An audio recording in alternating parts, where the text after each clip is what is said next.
le titre de ma communication cet après-midi, c'est « Que fait la biographie à la littérature ?» Et le point de départ pour la plupart de ceux qui s'intéressent actuellement à la biographie dans le cadre des études littéraires, c'est le fait que, comme vous le savez, depuis bientôt 40 ans, les récits de vie, que ce soit sous la forme d'autobiographie ou bien de biographie ou même de forme hybride, ces récits de vie sont devenus l'une des manifestations les plus reconnues de la littérature française contemporaine. Le retour du sujet, pour reprendre cette expression un peu simpliste et que j'aime pas trop, qui a accompagné ce développement, s'est manifesté au départ par la parution de textes autobiographiques importants. À commencer qu'il fallait trouver une date, a commencé en 1975 par Barthes par lui-même et le W ou le souvenir d'enfance de Pérec. Avec ensuite, à partir du début des années 80, les récits autobiographiques des anciens nouveaux romanciers, Sarraute, Replier et Duras. Il s'agit là d'écrivains déjà connus qui se tournent vers l'autobiographie après avoir pratiqué des formes d'écriture souvent perçues comme profondément hostiles à la biographie. On pense à l'Oulipo de Pérec, le nouveau roman de Sarraute et de Replier, ou bien au structuralisme et la théorie littéraire de Barthes. La biographie était considérée comme le contraire d'une littérature supposée être essentiellement autoréférentielle ou intransitive, pour reprendre le terme utilisé par Roland Barthes, à qui, bien sûr, on doit également la fameuse déclaration de la mort de l'auteur, phénomène qui, a priori, rend toute biographie complètement dénuée de pertinence pour un texte littéraire. Mais il n'y a pas que ces apostats qui s'intéressent tout d'un coup aux écritures de vie, car l'autobiographie était également la forme choisie par nombreux écrivains de la génération suivante qui entamaient une carrière littéraire à la même époque. Donc il y a Annie Ernaux avec La Place et plein d'autres livres. Et on a vu au même moment la parution de textes à caractère plutôt biographique, tels que Les Vies minuscules de Pierre Michon de 84 ou les livres de François Bon et de Pierre Bergogneau. On pourrait citer également Les Vies antérieures de Gérard Massé, qui date de 91, Les Vidas et les Vies volées de Christian Garcin, qui date également des années 90, ou bien Le Ravel de Jean Echenauve, qui date de 2006, et il y a plein d'autres. Toute cette activité littéraire s'accompagne d'une réflexion théorique très poussée sur les récits de vie, surtout en ce qui concerne l'autobiographie, notamment dans les travaux de Philippe Lejeune, dont le pacte autobiographique date de la même année que Barthes par lui-même et le W de Pérec, c'est-à-dire 1975. Or, c'est l'autobiographie qui a le plus profité de ce regain d'intérêt, et grâce surtout aux travaux de Philippe Lejeune, qui est intarissable sur le sujet de l'autobiographie, les récits de soi. Grâce à ces travaux, l'autobiographie s'est vue accorder le statut de genre à part entière, statut d'ailleurs implicitement littéraire.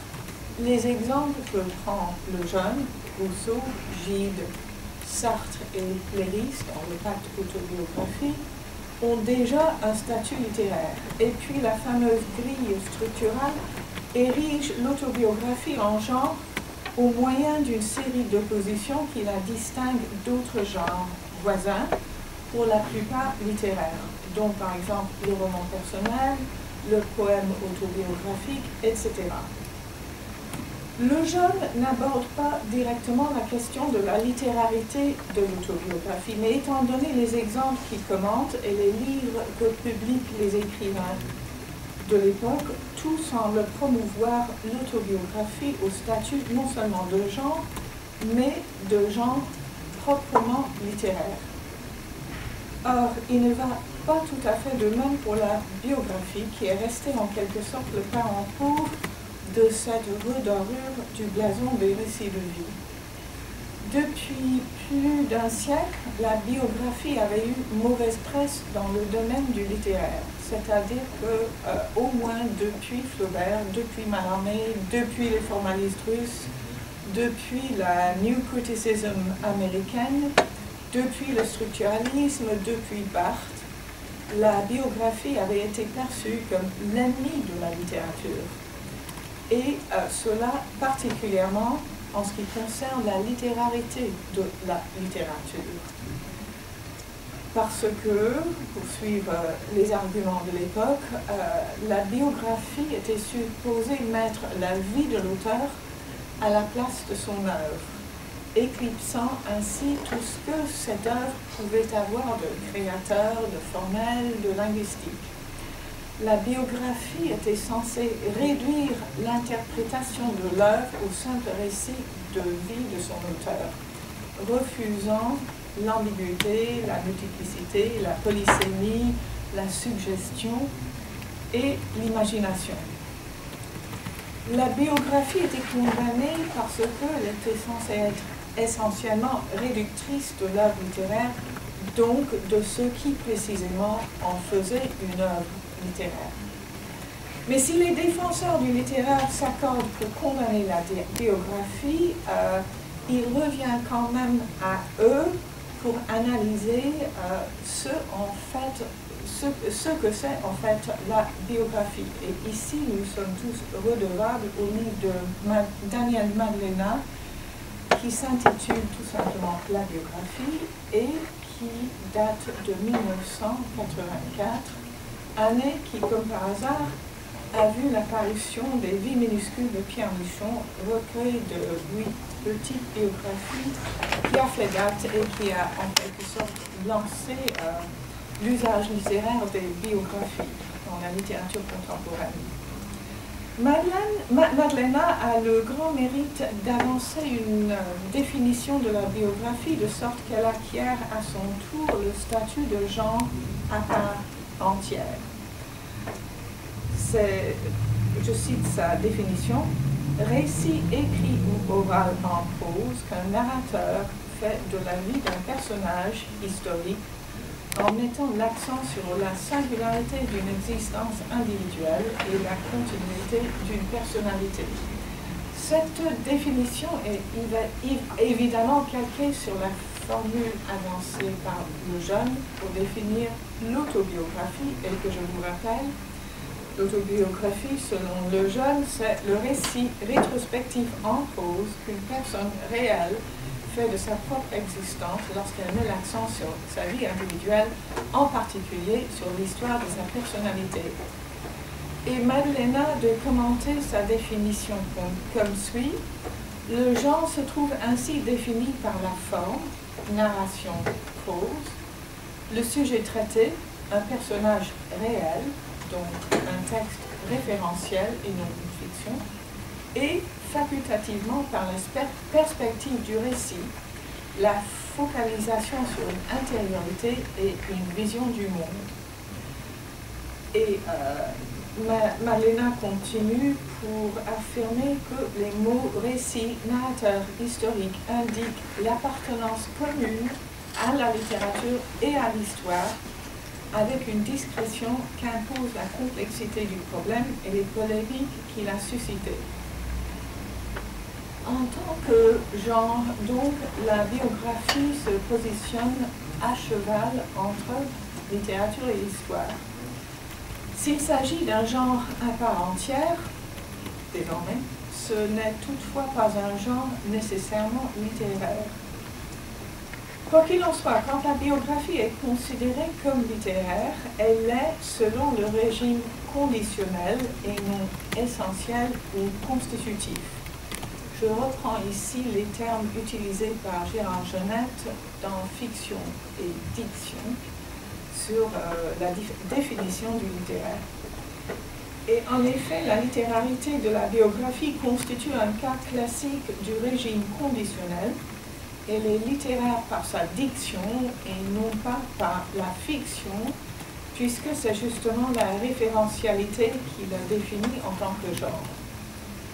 Et je tiens ici à préciser que les biographies fictives sont, à mon sens, une imitation de la biographie, une fictionnalisation de la biographie, si vous voulez, et non pas des exemples de biographie proprement dite.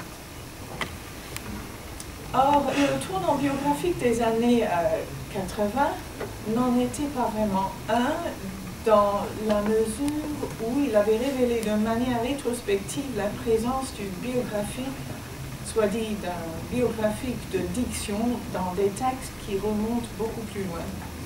La littérature biographique contemporaine, celle d'un Pierre Michon ou d'un Pascal Quignard, a eu pour effet de mettre en lumière toute une tradition biographique naguère invisible, pour ainsi dire. Et à ce propos, il suffit de feuilleter l'anthologie d'Alexandre Geffen, le mal nommé Vies imaginaires.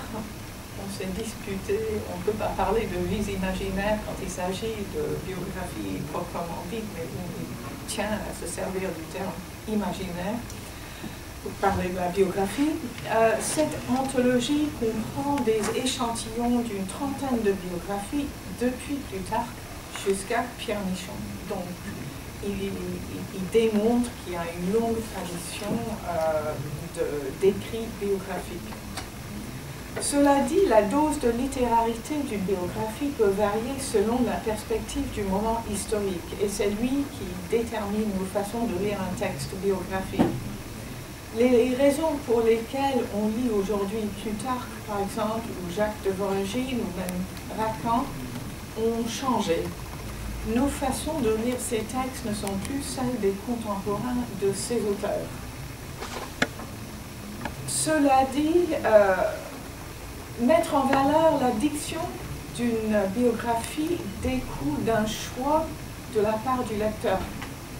Car ce qui passe pour littéraire évolue, bien évidemment. La diction, en tant que telle, est un critère de littérarité bien plus récent que celui de la fiction qui remonte à une esthétique aristotélicienne. La littérarité d'un texte est loin d'être constante, car les définitions de la littérature même évoluent au cours de l'histoire littéraire. En fait, la définition de la littérature favorisée par le XXe siècle, qui en faisait une pratique autoréférentielle et intransitive, n'était évidemment pas celle des romantiques, ni des réalistes qui la précédée, et ni non plus celle de l'époque contemporaine. Si bien que s'interroger sur le statut littéraire de la biographie exige aussi de se poser des questions sur la définition de la littérature même, enfin, de se poser des questions sur la notion de littérature véhiculée quand on dit qu'un tel texte est ou n'est pas littéraire. Dans mon livre sur la biographie, j'ai essayé de mettre la biographie en relation avec cette historicité de la littérarité pour interroger le rôle que la biographie a pu jouer depuis le début du XVIIIe siècle dans l'évolution de l'idée même de littérature. Mais ce qui m'intéresse plus généralement, c'est la façon dont la biographie, tout en étant un genre à part entière, agit sur ce avec quoi elle entre en contact. C'est une manière d'infléchir d'autres genres. La biographie biographise, si l'on peut dire, d'autres formes d'écriture. Si bien qu'on pourrait avancer que le biographique est un mode et que la biographie est un genre. Il faudrait peut-être distinguer entre les deux.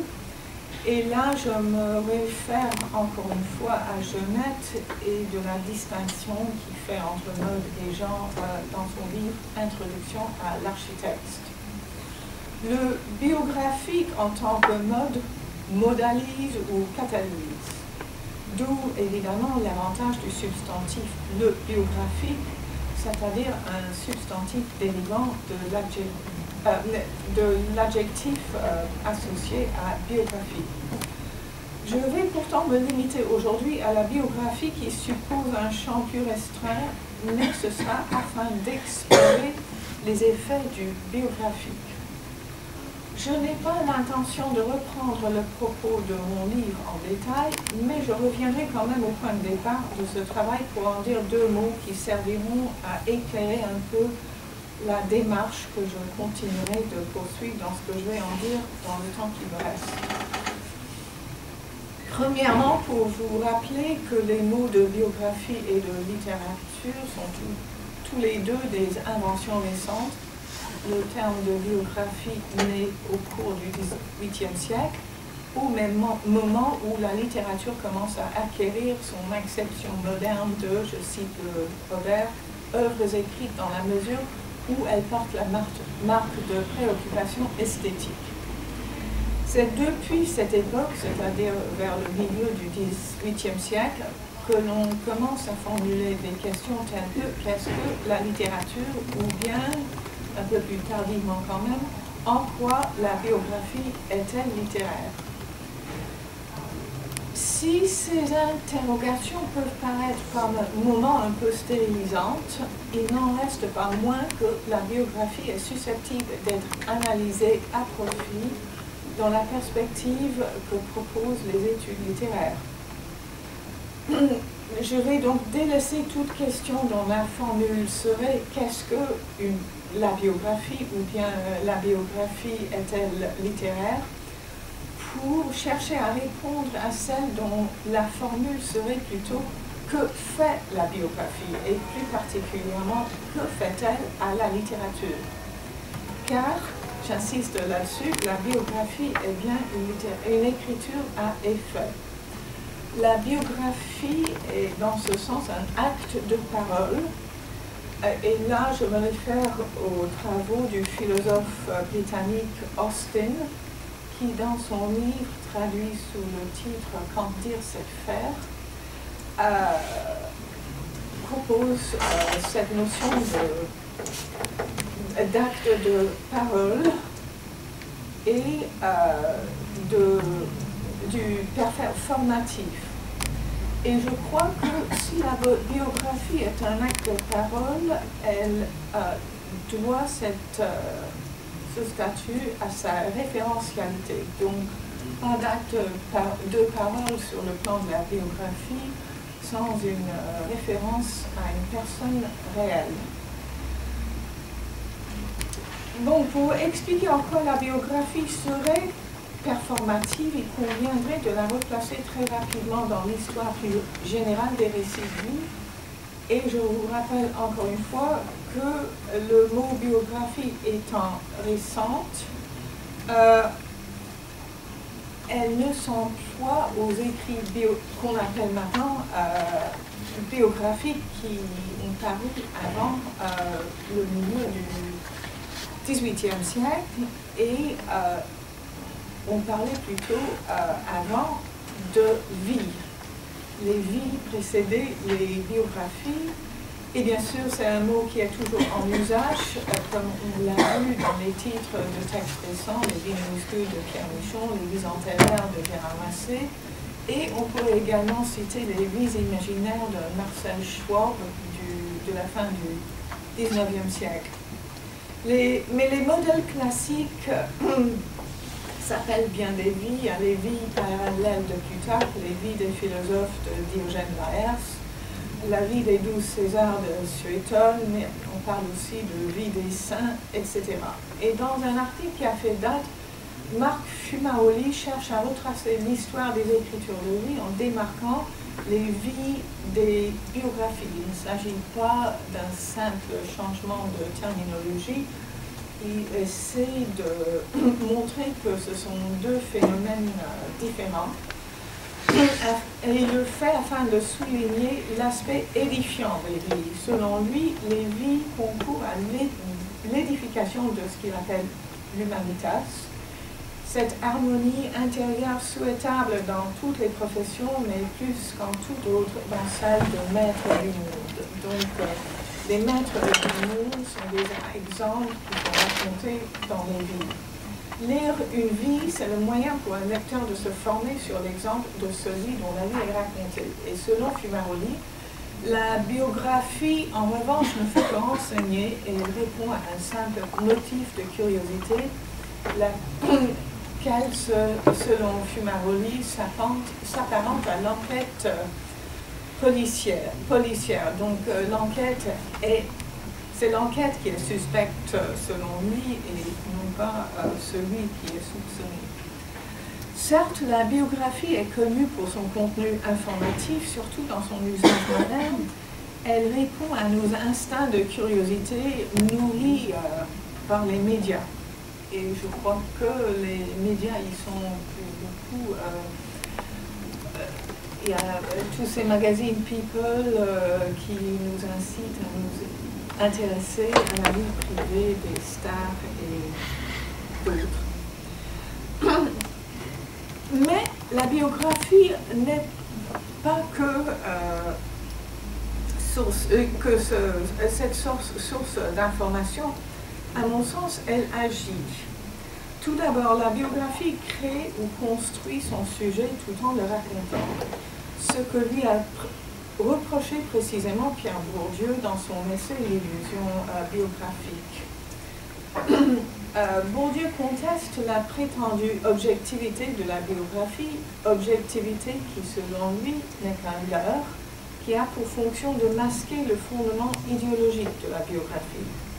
Je cite, « Tout permet de supposer que le récit de vie tend à se rapprocher d'autant plus du modèle officiel de la présentation officielle de soi, carte d'identité, fiche d'état civil, curriculum vitae, biographie officielle et de la philosophie de l'identité qui le sous-tend, que l'on s'approche davantage des interrogatoires officiels, des enquêtes officielles, dont la limite est l'enquête judiciaire ou policière, s'éloignant du même coup des échanges intimes entre familiers et de la logique de la confidence qui a cours sur ces marchés protégés. C'est une phrase un peu compliquée, mais l'essentiel, c'est que une biographie, selon Bourdieu, oblige le biographe à être modelé par le récit qu'il raconte sur une version officielle d'une vie. La neutralité apparente de la biographie s'avère être en réalité une forme de narration destinée à créer des sujets qui se conforment aux exigences de l'idéologie dominante. Bref, pour lui, c'est le statut référentiel de la biographie qui fait que même sur le plan informatif, elle est source des faits dans le monde où elle se trouve. C'est par là qu'elle soulève des questions d'ordre éthique et politique. Elle crée de nous des sujets qui se pensent et qui se construisent sur un modèle officiel. Chacun a son CV et il faut qu'on se conforme au modèle d'un CV idéal. Pour les doctorants, les post-doctorants, il y a parfois des séminaires pour vous dire c'est comme ça qu'il faut se présenter dans un CV. Donc, exactement. Il importe d'avoir un CV qui vous constitue en tant que candidat idéal quand vous allez postuler par la suite. Bon, je voudrais maintenant approfondir cette notion de biographie comme acte de parole, c'est-à-dire sur la question de son efficacité, de ses fers, si vous voulez, les fers de la biographie. C'est ce statut d'efficacité ou de performativité qui, à mon avis, distingue la biographie, et elle est due à deux facteurs. Premièrement, au fait qu'elle réfère à une personne réelle, et deuxièmement, au fait que c'est toujours un texte relationnel. La biographie est un texte qui commente. Et en cela, elle se rapproche en quelque sorte à l'essai. On pourrait en parler un petit peu par la suite si ça vous intéresse. Elle est en lien non seulement avec une personne, mais aussi avec un corpus, ce qui lui confère un statut métalinguistique. Et dans la seconde partie de mon propos aujourd'hui, je vais donc examiner cette question par rapport d'abord au lecteur, ensuite aux biographies, ensuite aux biographies et ensuite, pour terminer, au corpus dont le biographie est l'auteur. Et je n'ai aucune ambition d'exhaustivité. Je vous propose d'examiner ensemble des exemples tirés un peu au hasard de la performativité de la biographie dans ces 4 domaines, afin de voir ce que la biographie fait ou peut faire à la littérature. Et on va commencer avec le lecteur, puisque c'est lui qui était visé par l'ambition édificatrice des vies dans l'analyse de Fumaroli.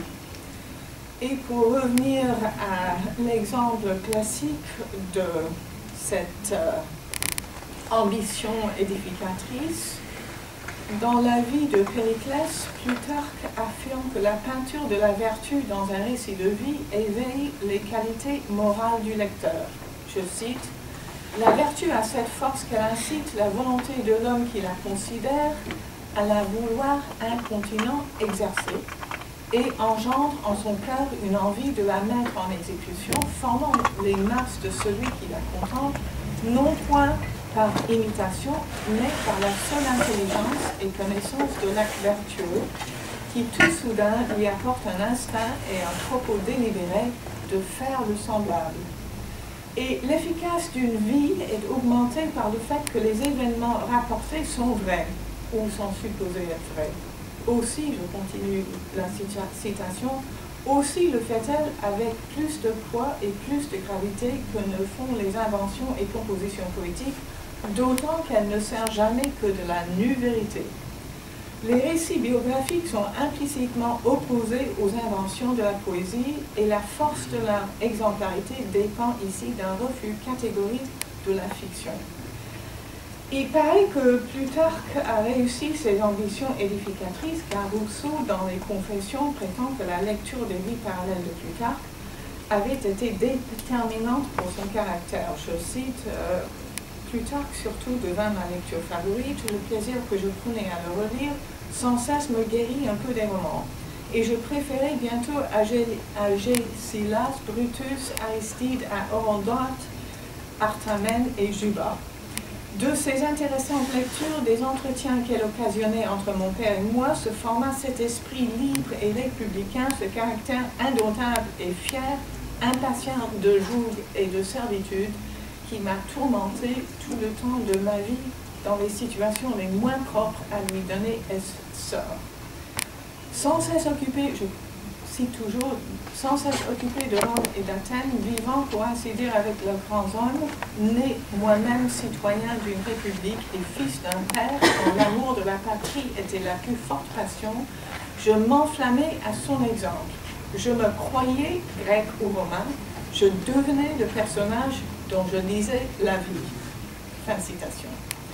C'est le Rousseau, auteur des Confessions, qui parle ici pour laisser entendre, premièrement, qu'il est devenu auteur, en quelque sorte, grâce à cette expérience de lecture, et deuxièmement, pour laisser entendre également que le lecteur qui désire, pour le récit de sa propre vie, devrait réagir de la même manière, qui se formerait, peut-être pas en vertu, mais en sincérité, au contact avec l'image de Rousseau qu'il trouve dans le texte. Les biographies possèdent en principe une puissance d'efficacité toute particulière, provoquant non pas seulement les larmes ou le sourire, la pitié ou la crainte, mais bien des transformations durables du caractère du lecteur. Mais la biographie engage le lecteur par d'autres moyens. Il y a des liens assez variés entre un texte biographique et un lecteur. Et c'est parfois le lecteur lui-même qui constitue la biographie au contact avec une œuvre littéraire. Et on retrouve ici l'argument des New Critics américains qui reprochaient justement aux critiques biographiques de lire la vie de l'auteur dans le moindre détail d'un texte littéraire au lieu d'en apprécier son ambiguïté sémantique ou sa structure formelle. Pour les critiques biographiques condamnées par les New Critics américains, pour les critiques biographiques, chaque élément du texte était supposé être basé ou une transformation d'un événement ou d'une expérience réelle dans la vie de l'auteur. Certes, certains textes s'y prêtent mieux que d'autres, notamment quand l'auteur semble se raconter ou se confier, ce qui sans doute a justifié la démarche d'un Lançon en se donnant pour tâche de poursuivre pour chaque phrase dans les méditations poétiques de Lamartine, par exemple, le fait, le texte ou le propos qui a mis en branle l'intelligence ou l'imagination de l'auteur. Et pour aller plus loin dans ce sens, il suffit de penser au beau roman de Nabokov, Feu pâle, qui peut nous renseigner sur la puissance exercée par le lecteur, s'il le veut, dans l'interprétation d'un texte. On y lit ce qu'on tient à y lire. Sauf qu'ici, c'est le lecteur du roman, enfin à l'intérieur du roman de Nabokov, Kinboat, qui lit sa propre biographie, c'est-à-dire la biographie du lecteur lui-même, dans le poème de son rival John Shade. Donc, il crée sa propre biographie dans le texte de l'autre.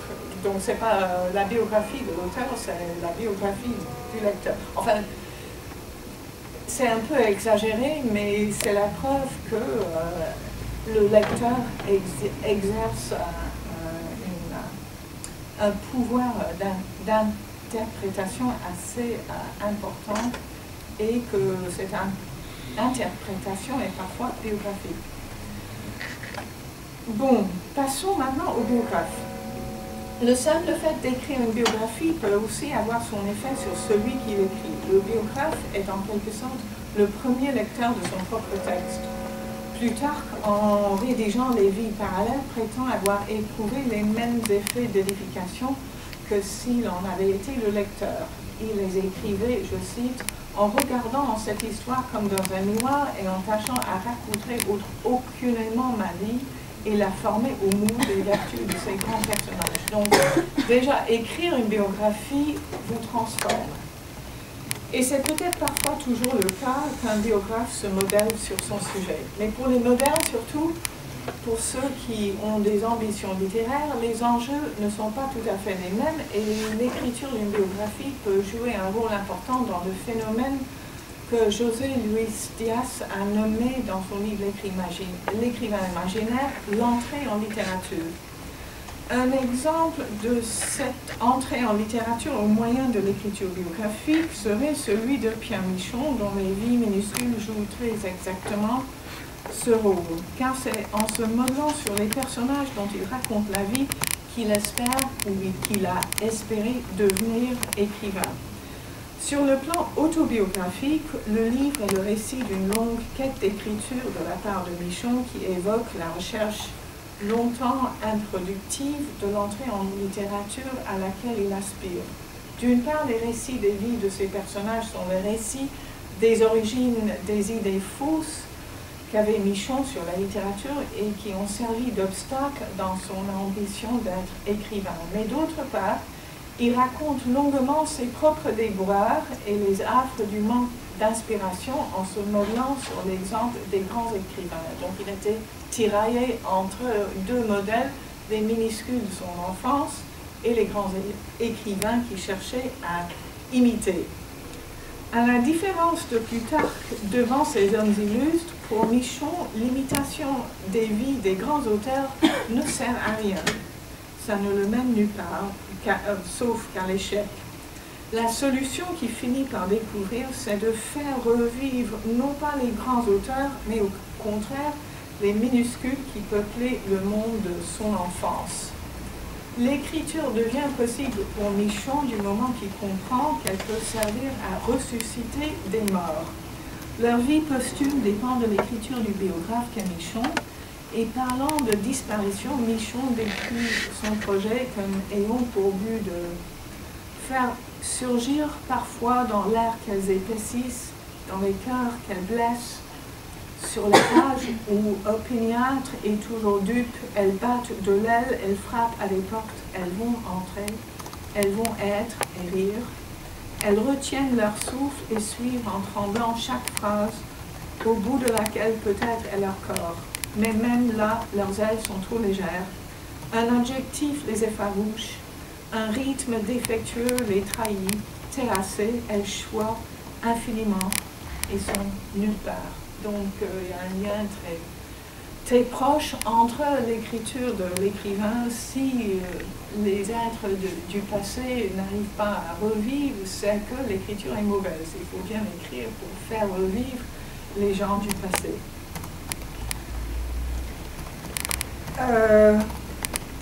Sans que rien ne soit garanti, et la chose étant toujours à refaire, le projet littéraire de Michon est quand même lancé au moyen de cette écriture des vies d'autrui.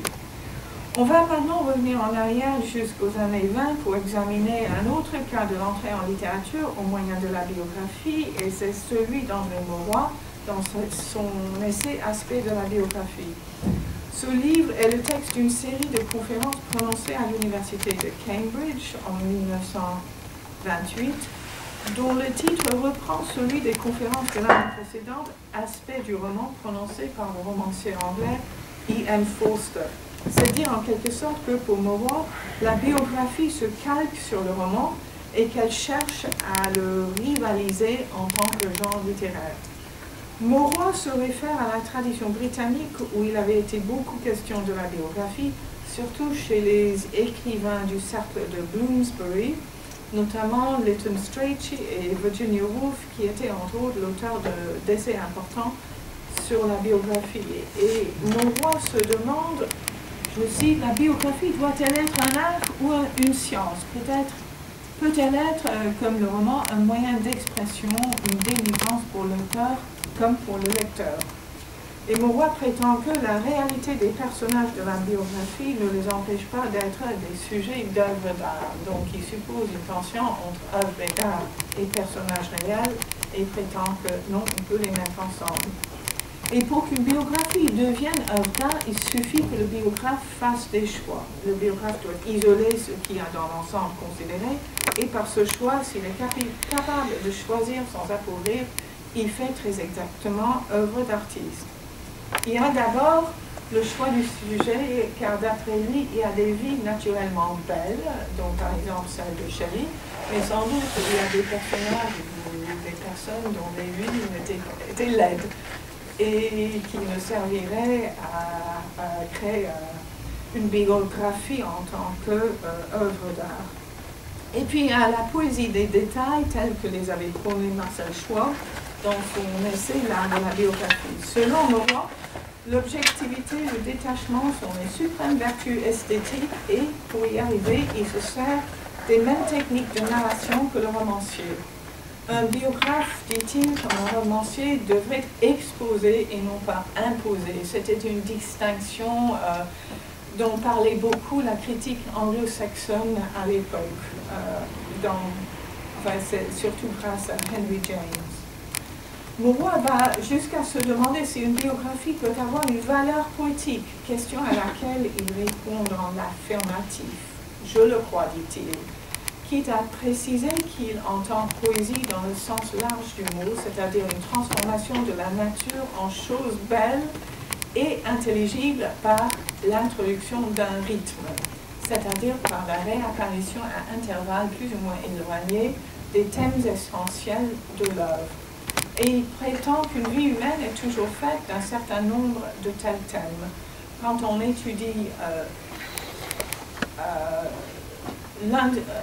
l'une d'elles, de ces vies humaines, bien que ces thèmes s'imposent à vous avec une force singulière. Dans la vie de Shelley, dit-il, c'est le thème de l'eau qui prédomine, etc. Si la biographie a pour tâche de transmettre cette grande poésie de la vie, je cite Mauroy, cela ne revient pas à dire que la biographie poétique n'a que faire de la vérité, mais pour Mauroy, il importe de distinguer la vérité des faits de la vérité plus profonde qui est la vérité poétique d'une vie. Et cette vérité profonde se traduit par l'unité d'une vie. Et Mauroy de suggérer qu'elle est comme une sorte de ton musical. Une vie est écrite, dit-il, parce que vécue en ut mineur ou en sol majeur. J'aurais du mal à dire dans quel ton Nathalie Sarraute a vécu sa vie, mais peut-être que je trouverai. Ce sont autant de moyens que discute Mauroy pour accorder à la biographie un statut littéraire au moyen de sa diction. Pour Mauroy, la biographie doit être considérée comme un moyen d'expression parce que la biographie est une délivrance pour l'artiste. Le biographe n'est pas seulement un technicien littéraire. Pour lui, l'écriture d'une biographie est une expérience artistique réelle. Et en écrivant une biographie, il lui arrive quelque chose de réel.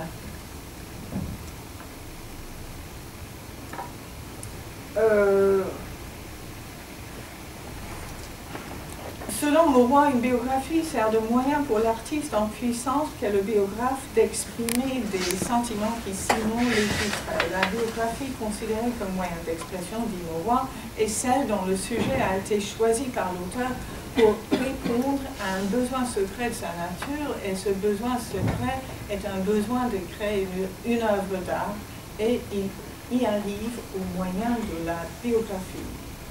Donc, le biographe devient un écrivain littéraire en écrivant sur la biographie. On va passer maintenant aux biographies.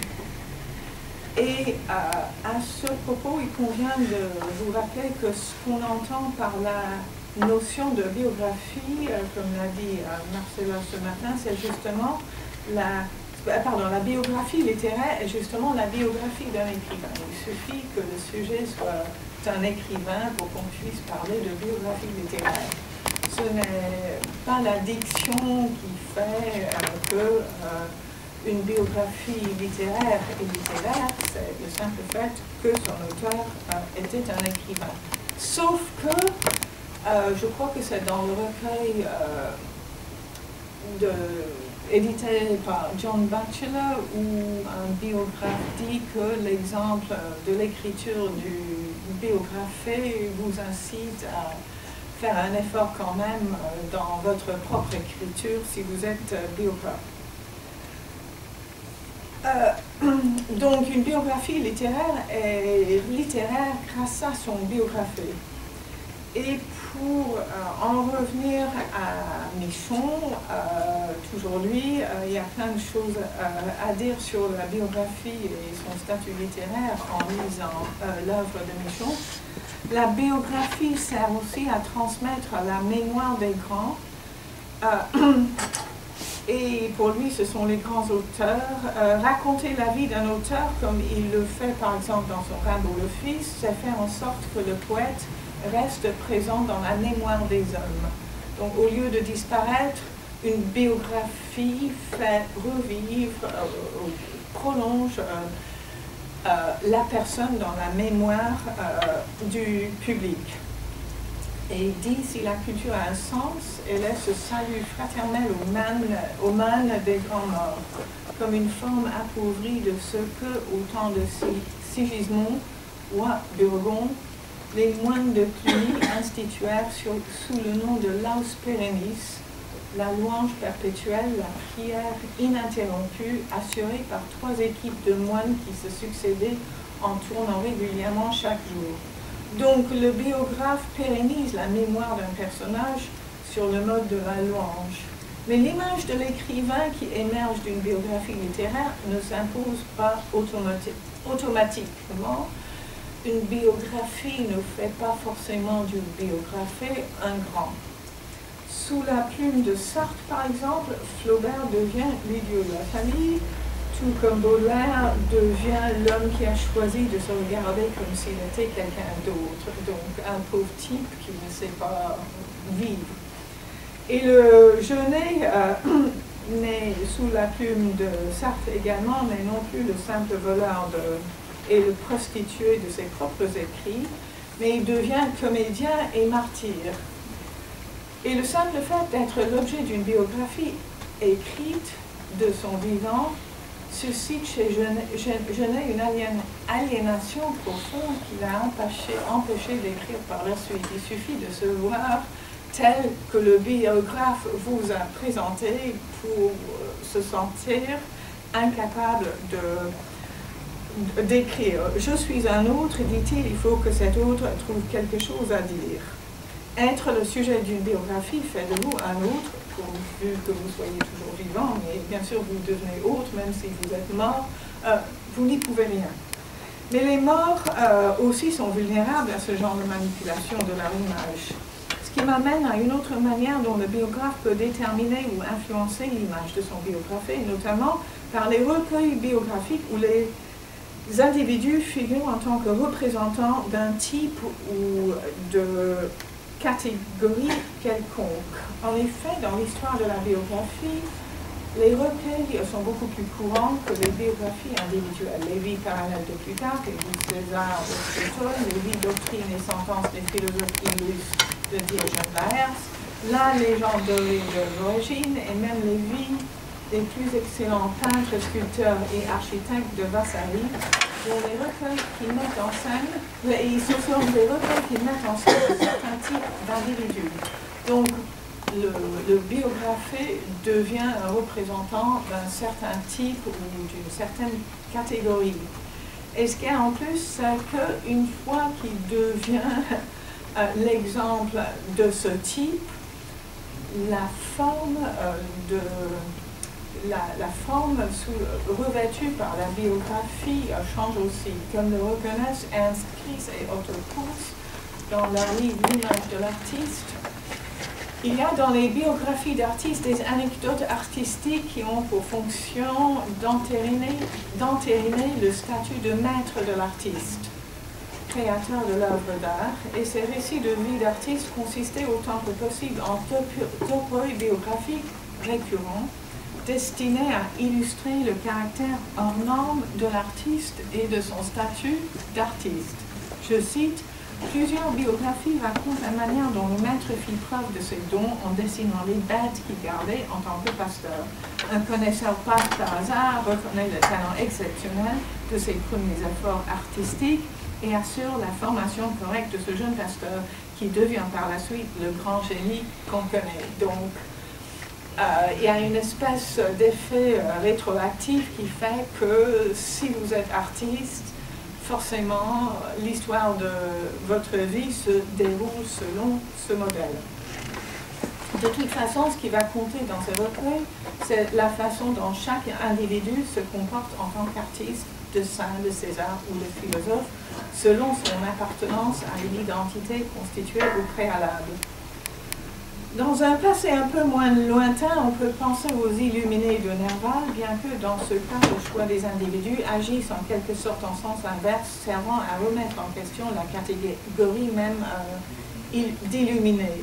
Ou bien, pour prendre un autre exemple, Les Poètes maudits de Verlaine, publié en 1888, constitue un recueil qui sert de provocation par rapport au public.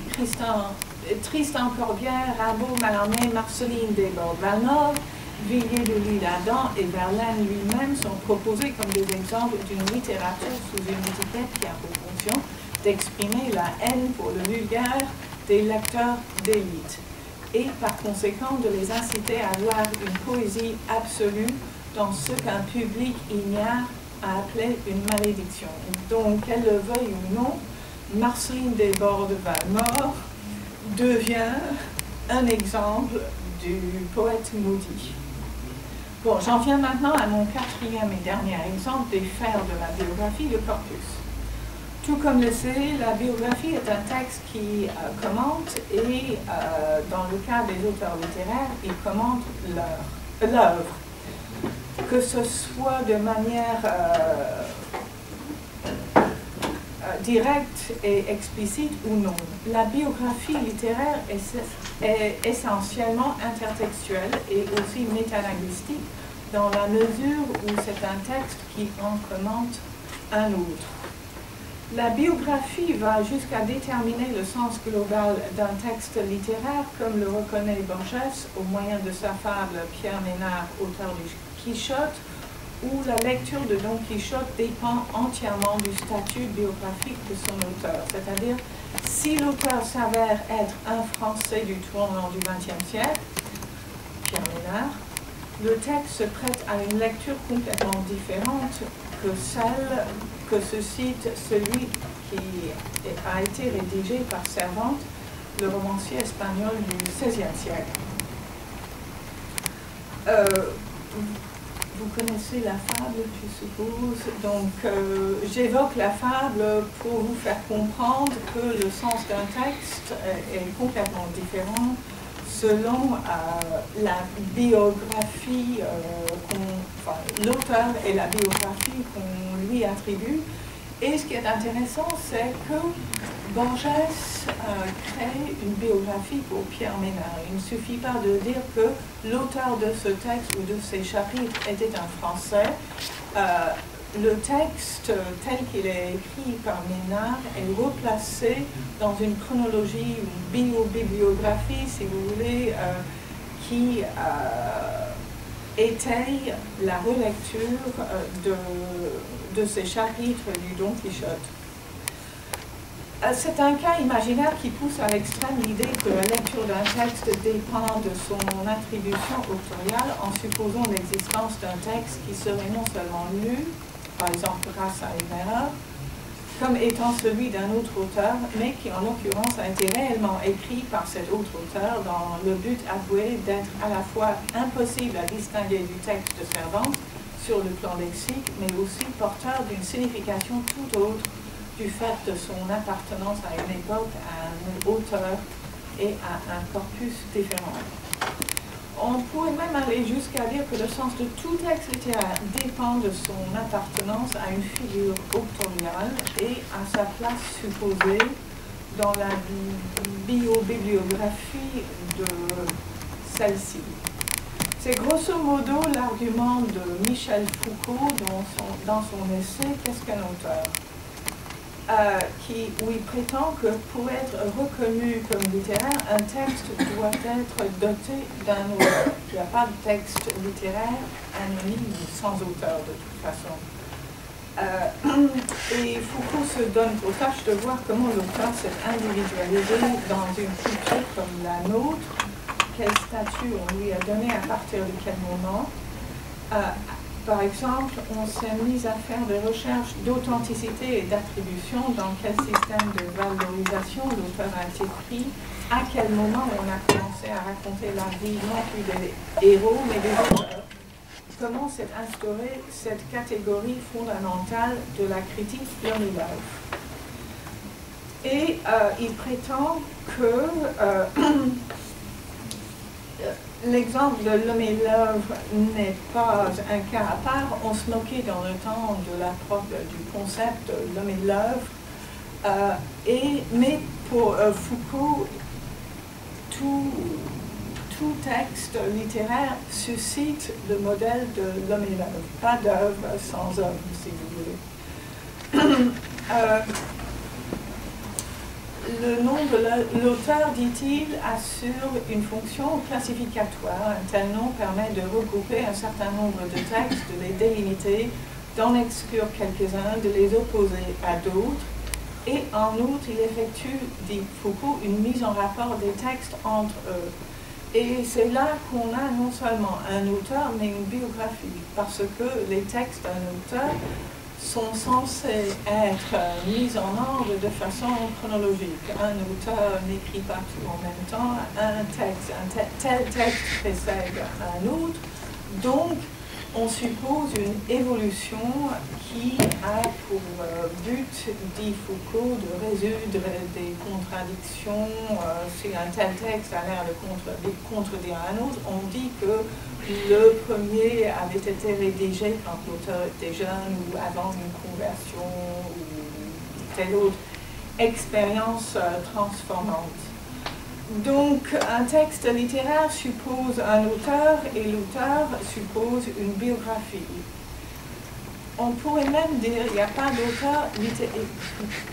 d'auteur littéraire sans biographie. Donc, pas de texte littéraire sans auteur et pas d'auteur sans biographie. Et c'est grâce à la fonction auteur telle que Foucault l'a définie, avec sa dimension biographique, qu'un corpus peut être constitué et qu'on peut organiser ce corpus en supposant une évolution pour expliquer les rapports entre les textes différents.